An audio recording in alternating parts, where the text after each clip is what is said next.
Good morning, good evening, and good day. You're listening to Drama Buds, an anime podcast.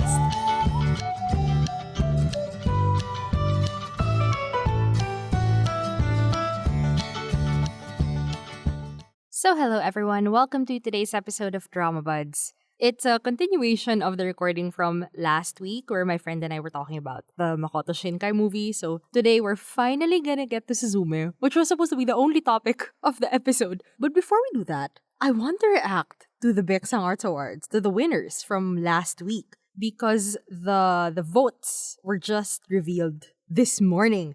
So let's react to how many votes people got in. I think they reached 3 rounds of voting. So most of these are like the final shortlist after 3 rounds of voting. So, by the way, my record was like, I think I got half correct. I got Best New Actress, Best Supporting Actress, Best Actor, Screenplay, and Drama. The ones I didn't get right, some of them were from the dramas I didn't watch. So, Narco Saints, I really had no opinion on Jojin's performance. How would I have known? The others are a little more surprising. Okay, let's start from the bottom again. Best New Actor, Moon Sang-min, got 6 votes. I think the only one who got the other vote was Hong Kyung from Week Hero Class 1. Well, I don't see it. But okay, fine. Best New Actress, Royun So got 7 votes, so it's a unanimous vote. Good for her. I think in the article that they released, they said like she was already good in Our Blues, and then when she showed up in Crash Course in Romance, she was even better. So good for you, girlie. Even if I didn't watch that, good for you. Best Supporting Actor, Jo Jin got 4 votes, and then Kim Do-yoon from Reborn Rich got 3 votes. No opinion on either of them. For Supporting Actress, Im Ji-yeon got 5 votes, and Kim Shin-rock got 2 votes. So okay. Now, this one is fun. For Best Actor, in the 3rd round of voting, Lee Sung-min got 4 votes. Son Suk-ko got 2 votes. And Im Byung-hun got 1 vote. That's fascinating to me. Good for you, Son Suk-ko. I mean, yeah, we all know it's gonna be Lee Sung-min, but really, I'm amazed that Suk-ko made it to the 3rd round. Good for him. Best Actress is interesting. So, we'll talk about Unbin's Desang later. Oh, so happy for Unbin. But yeah, for Best Actress, Song Hye-kyo got 3 votes. Suzy for Anna got 2 votes. And then Kim Ji-won and Kim Hye-soo got 1 vote each. First of all, Kim Ji-won got 1 vote. Guys, that's a win for me. The fact that she was even recognized a little bit, I'm just happy for her. That's my win. You know when Song Hye-kyo won for Best Actress we were thinking it was over Unbin because we didn't expect that Unbin would win the Desang, right? Who would have thought that they really would have given her the Desang? Anyway, that's for later. I was so ready to throw a fit.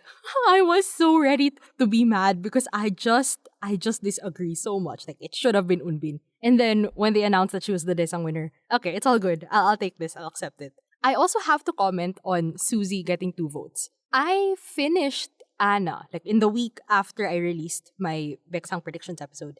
And you know what?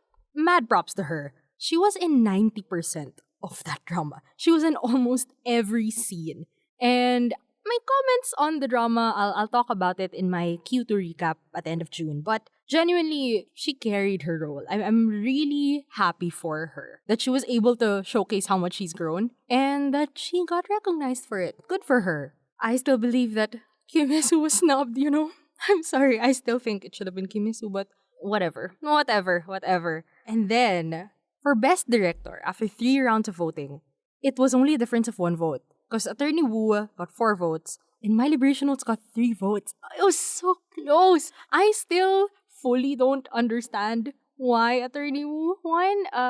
Not because I'm not gonna say it's bad directing, but like I don't know specifically why. And I don't know why Little Women also got completely snubbed again. I don't know. I don't know the metric for this anymore. But okay, happy for My Liberation Notes. Almost got it. And then Best Screenplay. Oh, this one. Oh my god. If you were there with me that night, my heart was pounding in my chest when they were announcing Best Screenplay because I'm so glad that in the multiverse that we live in, I am in the specific universe where My Liberation Notes won Best Screenplay. Because if it didn't, I don't know how I'd react, guys. I can't imagine how I would react. I think I would like shut down, okay? So, My Liberation Notes got 4, The Glory got 2, Little Women got one, which side-eyeing the Little Women one. The Glory, I'll take it. Fine. I don't think it was particularly well written, but fine, I'll accept it. But Little Women getting one vote for screenplay, it really... Oh, guys, I can't believe it. But you know what? I said as long as My Liberation Notes won Best Screenplay, even if they win nothing else, I'm gonna be good. So I'm going to be good. And move on to Best Drama. And, well, okay. The Glory got 4 votes, Attorney Wu got 3 votes. My Liberation Notes made it to the second round, I think. But yeah, they didn't make it to the final voting. Okay, well, I called it. I said I called it. But you know what? I think The Glory is going to age poorly. I think it'll only take a few years or maybe a few months for people to realize, like, was it really that good? Was it really that well written? Was it really paced that well? Was it really saying anything at all about bullying or about revenge? That's just my personal opinion. And then, for the Daesang, the candidates for Daesang were Park Eun-bin, Lee Sung-min, Attorney Woo the drama, Kim Eun-suk for The Glory, and The Glory itself as a drama. And unanimously, it was Eun-bin. Oh, thank God. Oh, amen. I believe she absolutely deserved that. And I didn't put her as one of my possible candidates because, I don't know, I just thought that they wouldn't give it to her because she's so young. I think it's reasonable to think that, right? That they might have some seniority qualification and Eun-bin is too young. But she's also been in the industry for what? 28 years in her 30 years of living or something. So, yeah, I didn't think they would consider her, but unanimous vote for Eun-bin, absolutely deserved. What a sweetheart. And she did her absolute best with the role, and I'm super happy for her. I am side-eyeing the Kim Eun-suk Daesang candidate. Like, what does this woman have in the industry? I don't get it. But, yeah, doesn't matter. Eun-bin got it. And yeah, I mean, I like being right, and I was right for half of these. But sometimes I like being wrong, and I'm very happy for Eun-bin. And very sad for myself because, oh, guys, My Liberation is over. It's really over. There's nothing for me to look forward to. I told myself last year, as the months passed, and I was still so obsessed with this drama. I really had to tell myself, like, okay, girl, after the Baeksang, when they've finalized, the legacy that this drama will leave in the K-drama world. So, the legacy is now best screenplay, wonderful, great.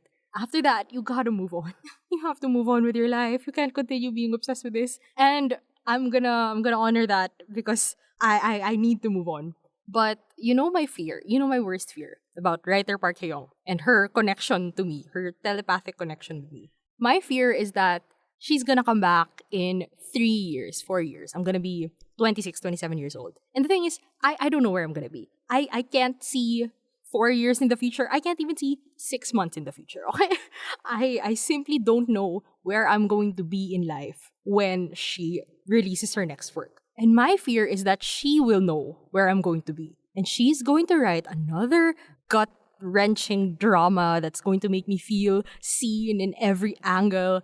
It's going to make me feel like I was peeled like a fruit. I mean, I'm terrified that she will know where I am in life. Because the scary thing about My Liberation Notes is that it didn't just know where I was in life, it knew where I was going to be. Like, everything that show told me and made me feel and assured me I needed that for the coming months of last year. It's like, how could you tell the future?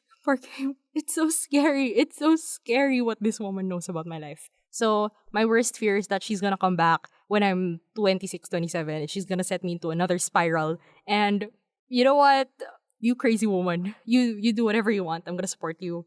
Can you believe she wrote My Liberation Notes because she felt like her life didn't change after getting money and fame from My Mister?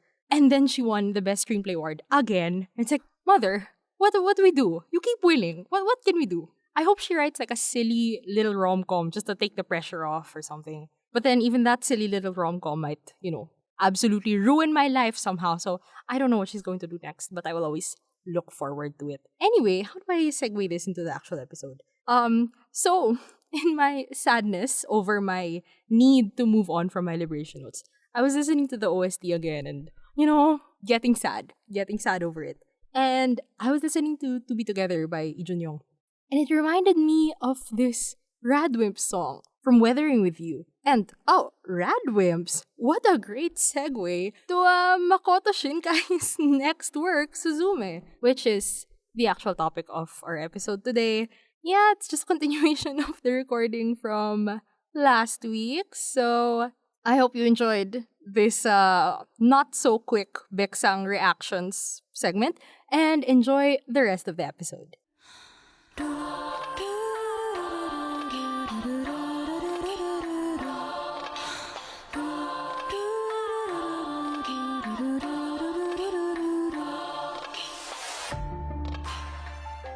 Okay, so we're finally at the actual topic of the episode. Sorry, guys, that was all just a preamble. Yeah, that was just the primer for the actual topic of the video.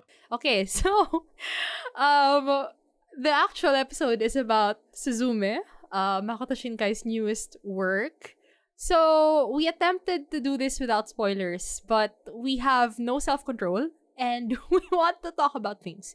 So there will be some spoilers, not the entire thing, right? You're right. Yeah. We have enough self-control for that. Just that much. So basically, Suzume is about a girl who meets a guy who apparently locks doors Yes. in abandoned places because like evil the evil worm from the other side of the door in the, what do you call that place, the ever after or something, The ever after.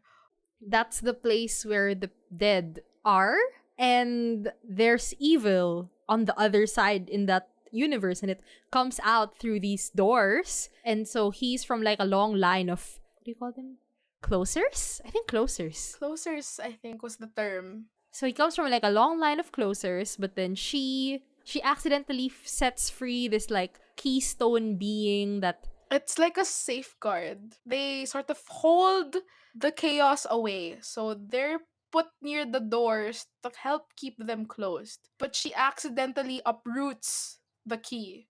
and so like evil doors, the doors all over the nation are being opened one by one, and the evil is slowly coming out of them. And so it's a road trip show where they travel across Japan to from west to east, closing doors along the way, meeting people who help them in their journey. Sota, who looks like Howl, gets turned into a chair within the first, I don't know, 15, 20 minutes of this movie. Goodbye, Howl looking guy. You're now an animated chair. It's very ridiculous, but it actually helps. For me, It works. it works. The moment they turned him into chair and like everyone in the theater just started laughing, like I was in. I'm sold. I'll take any ridiculousness. It can't get more ridiculous than a guy turning into a talking ninja chair. Yeah. Like the most dexterous chair I have ever seen. It's a three-legged chair. Like, all their budget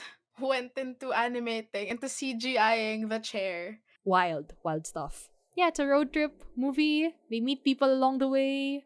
And they close down doors, and then yeah, Yeah, that's a good summary.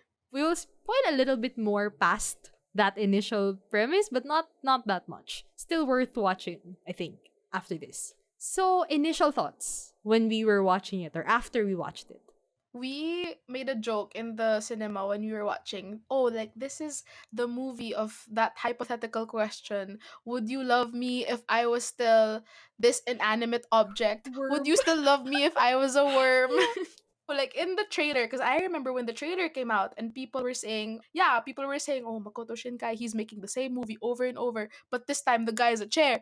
But genuinely, the plot is very different from the other movies. And with Weathering with You, even though you could kind of identify key beats of Weathering with You and compare it to Kimi no Nawa, Suzume doesn't have any plot points, any discernible plot points that retread ground covered by the other two movies. So it's very unique. And even if the visuals aren't as stunning as Weathering with You, it's still very stunning. The scenery will always be pretty. Makoto Shinkai knows how to animate a sky. We were talking about how well animated the sunset was, the clouds. Yeah, and the road trip movie of finding community along the way while they're doing their job.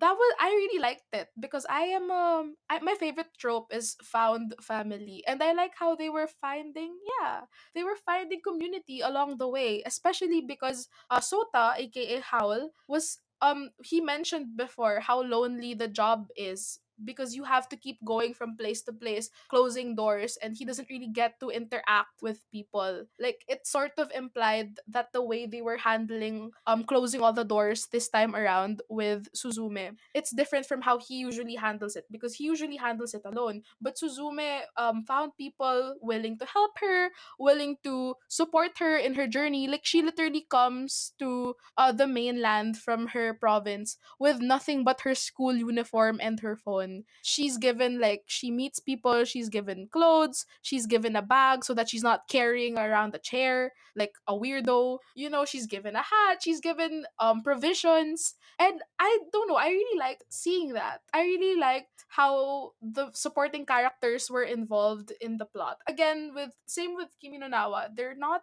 too involved, but it's enough. You know, it's enough that they add to the overall plot. I really liked it. I liked how it looped. How, yeah, the film is called Suzume. It's named after the main character, and it really is a story about, I guess, reconciling her inner child, healing her inner child. So you know that I was holding back tears when she was healing her inner child, because I like stories like that. And it really spoke to me. Like, emotionally, the story was really good. I was invested in the characters. Again, to make a comparison with Weathering with You, I don't know if this is too much of a spoiler, but Sota ends up being a temporary keystone, and she wants to revive him. But also, it makes everybody in the city, in Tokyo, at risk, suffering the fate of being crushed by the big worm. But it's easy to root for them because they don't end up killing anyone. And it's a good ending for everyone. They're able to find a solution to stopping the worm and keeping the evil at bay. Even if she wanted to revive him, you know, she makes the selfless choice of sacrificing him, and she makes the selfish choice of undoing that. But at the same time, they are able to find they're able to reconcile the problem with the interdimensional agent of chaos threatening to break loose.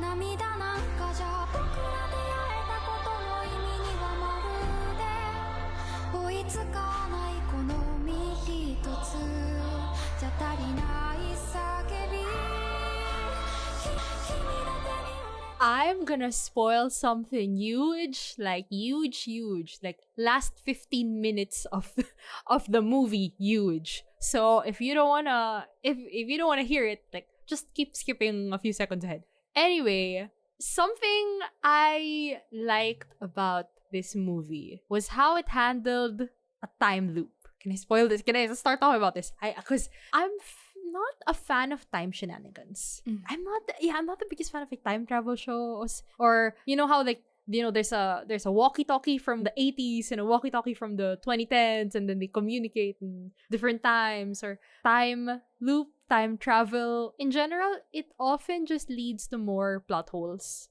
I've watched a lot of time, not a lot, but I've watched some time loop K-dramas, and the problem is always like they try to break the loop because they think, oh, you know, we have to save the world by breaking the loop. There's only doom and gloom if things continue the way they do. Like, someone from the future goes to the past and tells that key person that, no, we have to break the cycle to save the world, whatever. And then it is just, the message is always like changing the future is a futile attempt because it is a loop. You know, you're somehow just contributing to the initial, Yeah. right? The initial story of the loop. Like, you can't break it. So it feels very unsatisfying because it's like watching them fail, right? You spent 16 episodes watching your protagonists fail. Or they manage to break the loop, but that's where the plot holes come in. Because like, wait, but didn't this seem like very predestined, whatever? Am I making sense right now? Yeah. Like, if you break the loop, it's not a loop. It's not a loop. Exactly. So we often, so maybe it's like a multiverse theory, you know? Maybe we're going to parallel timelines. I'm like, oh my God. Like, it lends itself to being convoluted. It just tends to be like that. What I liked about Suzume and the unintentional or like the hidden time loop, right? It's not a time loop movie. It just reveals to you that actually the person that she thought was her mother, you know, when she was a child, giving her this childhood, this three-legged chair in this magical world, because like she has vague memories of this magical world and seeing her mother again after her mother vanished. How did her mother die or something? Oh, so it's implied that her village gets wiped out by the tsunami and earthquake that happened in Japan. So she died, I think, because of the natural disasters.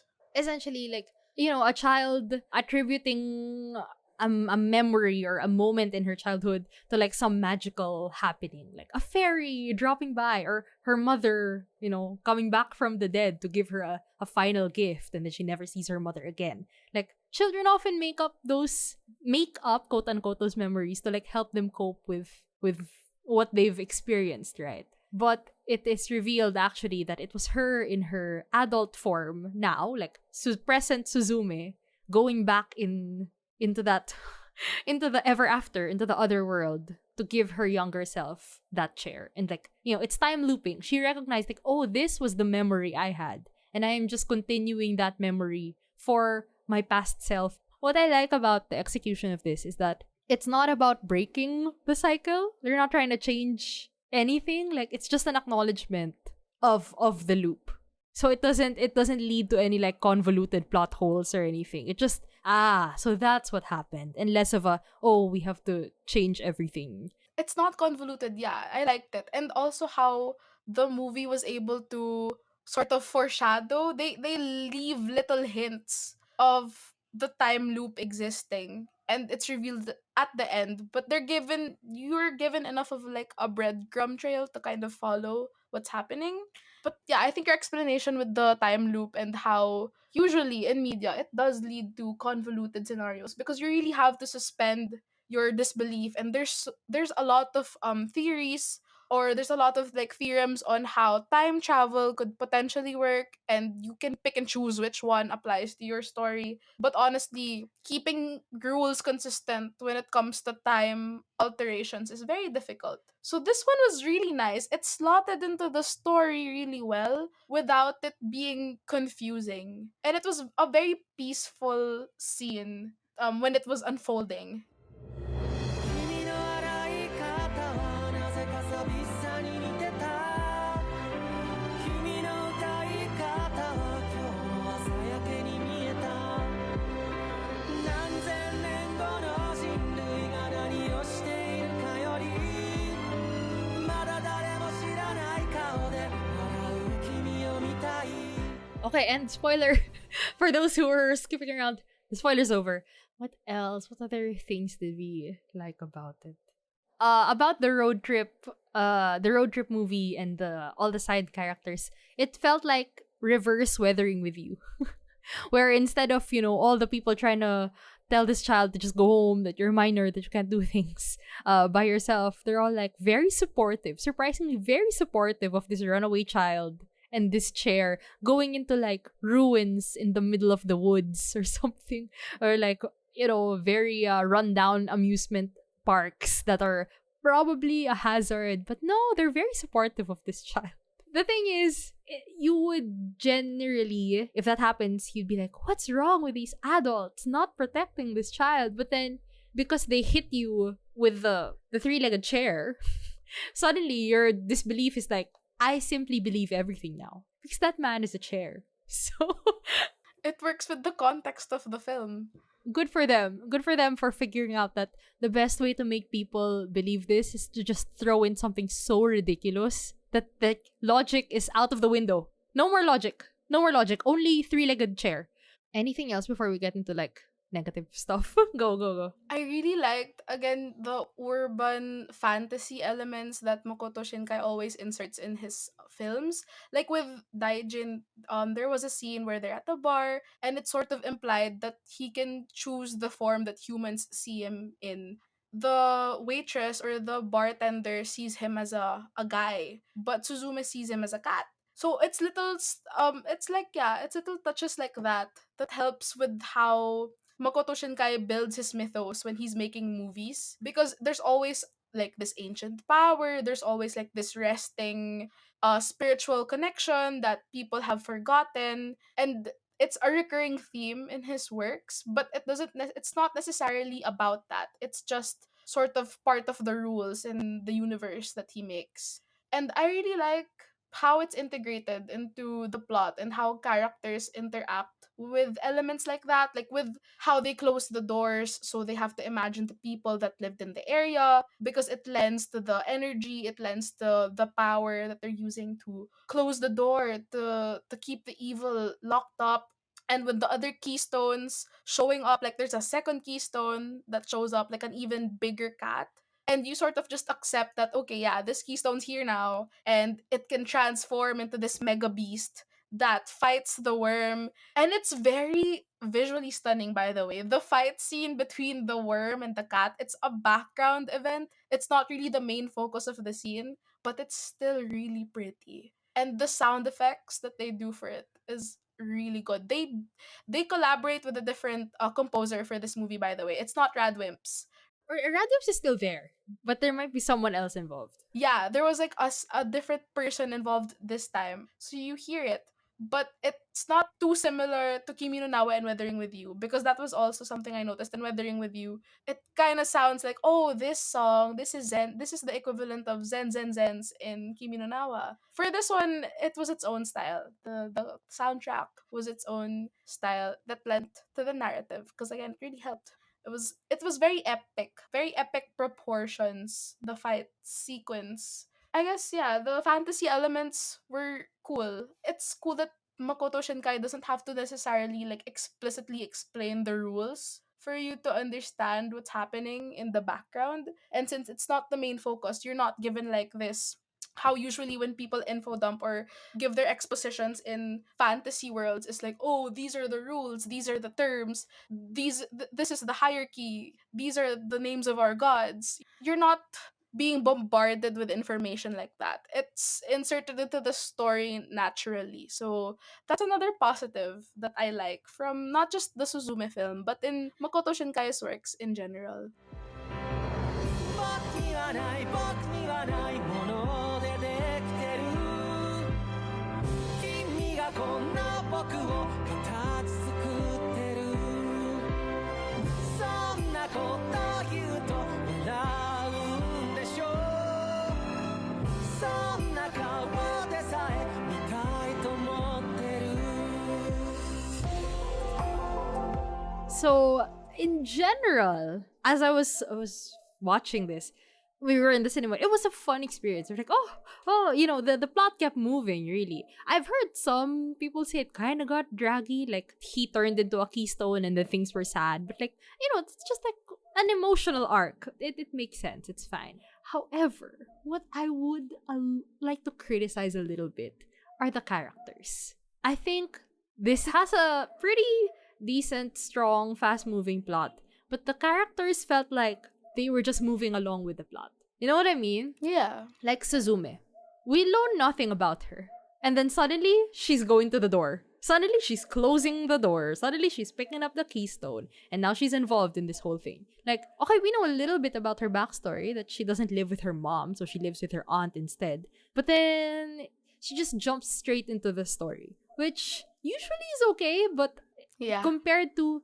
Sorry to compare it to Kimi no Nawa, but like how much time we spent with the characters getting to know them before like, the Zen sequence came in and the plot started rolling. Like, I would like to get to know you a little bit more before we jump straight into the plot. And then because of that, we jump straight into the plot with her going to the door, and then Sota, we barely get to know him. We just get to know that, oh, he's a closer and stuff. And then he turns into a chair. and then suddenly they have to move and go, find the doors and close them.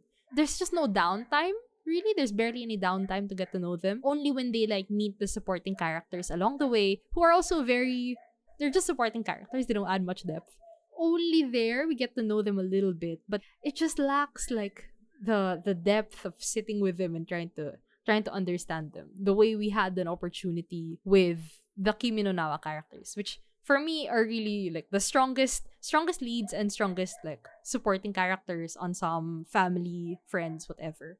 And then another issue I have with having shallower characters is that when there was this big emotional moment between Suzume and her aunt who essentially adopted her. Like the story of the aunt is that, she kind of grew old, she's past her prime because, she took care of her niece instead of prioritizing herself because her sister had died and she took her niece in. And so there was this like big explosive emotional moment where Suzume was talking about feeling trapped or feeling suffocated in her life, being taken care of by her aunt. And then her aunt was also lashing out on her because, oh, I wasted the best years of my life taking care of you. And then, like, okay, emotional moment, sure. But where was the context for that? I didn't get that vibe between you this entire time.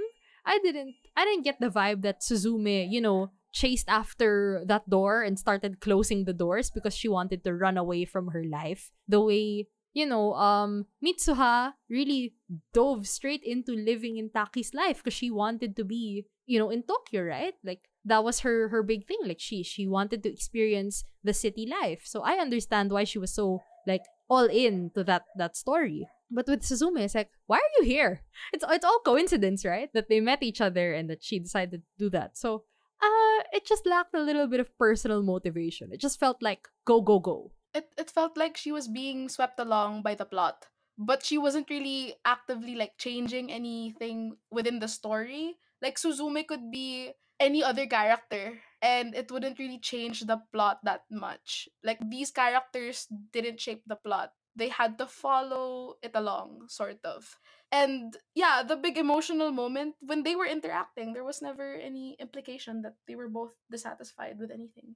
They tried to add a little more backstory to Sota, right? Like, oh, he wanted to be a teacher, and then he was missing his teacher certification exam because he was a chair, and they were stuck closing doors across Japan, right? But then where'd that come from? I don't know. I didn't feel like he doesn't seem like a teacher type. Didn't seem like he was super passionate about that. I never really heard about his inner workings. He was just a chair suddenly. With the teacher thing, a good moment or a good spot to have like foreshadowed or to sort of point towards the fact that he wanted to be a teacher would have been when they were with the kids, when they were playing with the kids. It would have been a good moment to sort of indicate that, oh, this person, he wants to be an educator. He wants to work, he wants to teach. That's what he wants to do. But he never gives off like a teacher vibe. It could have been shown with how he explained the mythos to Suzume. That would have been a great way to showcase that, oh, this guy, he's like a great teacher. He's an educator. You can tell with how he's sort of explaining the rules to her. And yeah, a lot of it was, I guess, yeah, lacking emotionally. The plot was good, but the emotional core could have been better. I remember when I was watching it in the cinema and Suzume says that she loves Sota. Whether this is platonic or romantic, since they're not really explicitly shown to be love interests, I thought, how long have you been traveling together to say this? And also, how much have you guys even talked? She didn't even know that he was a teacher or that anything about his life in his actual life. She didn't know what his aspirations were, what his goals were. But when she declares, oh, she loves him, it's supposed to be this big emotional moment. And for me, it felt slightly awkward that she was declaring that, especially since they never really talked about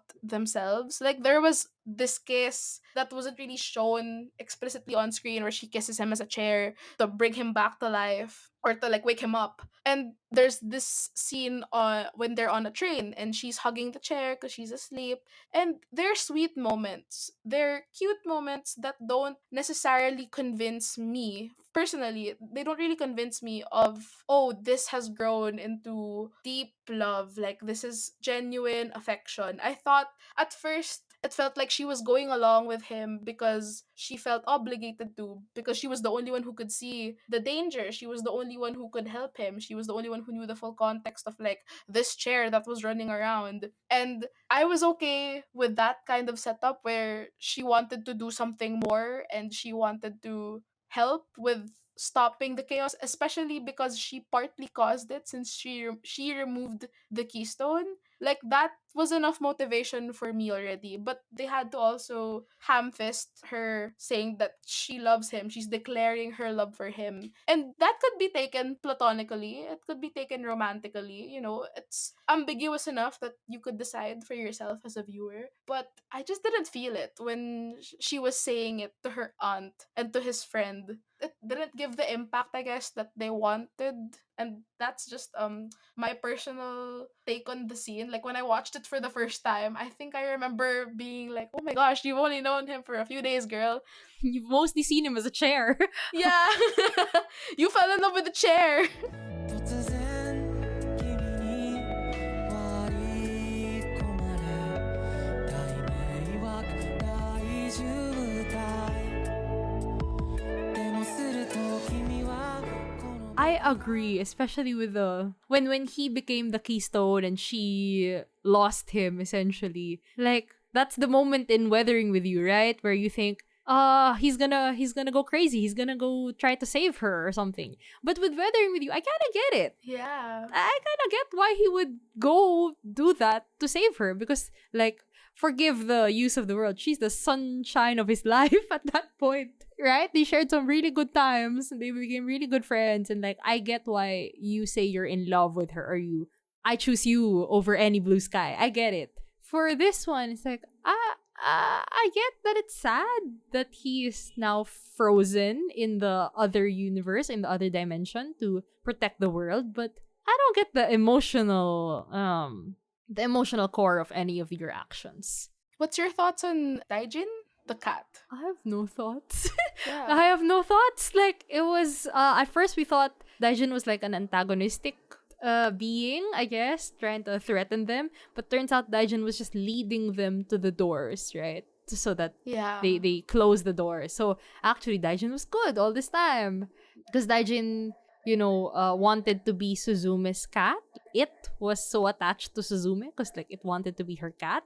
And then in the end, spoiler alert, Daijin sacrifices itself to be the keystone again. Because it failed to be Suzume's cat. I don't get it. I don't get it at all. Yeah, she fed him once and then he said, "Oh, let's play." And then that was it. The rest of their interactions was just them chasing after him. They don't really bond enough for him to be, "Oh, Suzume, I want to play with you. I want you all to myself." We had the theory, right? That actually Daijin was Suzume's mom, who was Yeah. turned into a keystone. That's why Daijin is so attached to Suzume. Because, that's her mom. But then turns out, no, it was just It was just a cat. a cat, Like, all of the mom theories went nowhere. Yeah. Maybe that's why we didn't get attached, because we just kept trying to understand what's the theory, what's the story behind this. I don't get it. When we were at the cinema and we said, "Oh, what if her mom's a closer? Her mom's a closer." And she sacrificed herself. To become a keystone. When he, I guess, quote unquote, dies, I was kind of sad, but also for the most part, for the majority of the movie, I was very annoyed with him because I thought he was an antagonist. So I was like, "Oh, this cat again." Yeah, I didn't know what to feel about this cat, Like, when I was reflecting on the movie days after we had watched it, that's when I realized, like, I don't really care much for these characters. Like, they just move the plot along. They were all plot devices. Everyone was just a plot device. Plot vehicles, even. They just moving the Yeah. plot along. That's it. Nothing else. Literal vehicles. Like Sota's friend with his car. He was funny. I liked his lines. He was a funny character. I enjoyed him. There's a lot of comedy relief in this movie. So it's like, it's entertaining. Plot moves fast. It gets funny. Just doesn't reach the It's so beautiful and emotional, and I'm so invested in what happens to these characters specifically. Just doesn't reach that level. But like, as a entertainment source, yeah, that's entertaining. I remember though when we were at the cinema, I think you were asking me like how, or you were checking the time because the movie kind of felt long. Like it wasn't draggy, but you feel how long it is, even if it's not dragging. Because it's 2 hours and 10 minutes long. It's I think the longest out of the three that we discussed. But in general, I think what I appreciate about Suzume is that it is not a Kimi no Nawa version 3. It was definitely different. Which broke the, Makoto Shinkai is a sellout. It's like, no. He is trying something different this time. Was it all good? Like, did it reach the highs of others? Not so much. But I don't think it reached the lows of others as well. I think it just lacks the romantic melodrama aspects of Kimi no Nawa. And even Weathering With You, like, it's very melodramatic, over emotional. But you get swept away if you're into it. It just lacks that. It's a little more like fast-paced, light, funnier, plot heavy. It's a nice movie to watch with your family and friends. And you leave on a high note when you finish it. So it's not a bad movie, but Kimi no Nawa is still number one. But yeah, good entertainment still. あなたが嫌いだったあなたが嫌いだった憎まれ口ばっか叩いて変に背伸びして大人ぶるあなたがあなたさえいなければあなたさえいなければそんなこと一刹那でも考える自分がもっと嫌いだった嫌いだった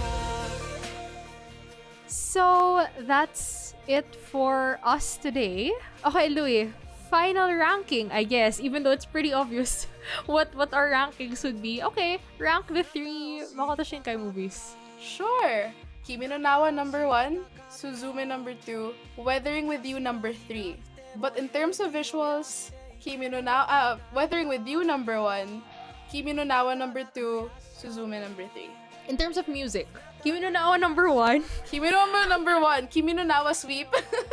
And then Suzume at number 2, I guess. I haven't listened to Suzume as much. I haven't listened to it. But I love that one track with the choir track. Oh yes, the like singing children. I really liked it. Giving Frozen 2. Ethereal, giving Coraline. 2009. Yes, let's go. Yeah. I still can't rank the soundtracks of Suzume or Weathering With You. I do like Weathering With You still. But Kimi no Nawa number 1. Yeah, Kimi no Nawa number 1. We tried so hard to critique it. We tried so hard. But truly, like, great movie, man. So yeah, that's it for us today. Thank you so much, Louis, for joining me, for helping me discuss all of this.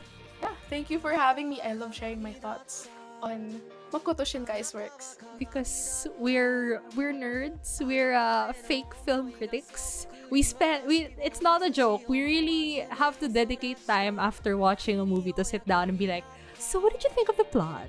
What did you think of did you like that story beat? It's a tradition. Like we really have to discuss. We can't just sit with the movie. We need to say our thoughts. What do you think? I have a podcast.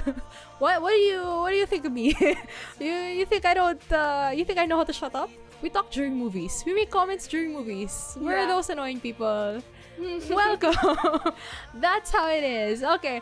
Thank you so much, Louis, and thank you everyone for listening. Hopefully, I don't know what value this added. Sorry for spoiling so much of all these movies, but I hope it's still worth watching despite knowing a lot of the plot.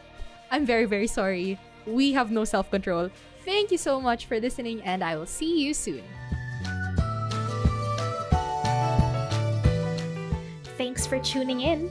Feel free to leave a comment, like, subscribe, follow, and tell me what you thought about today's episode. See you soon!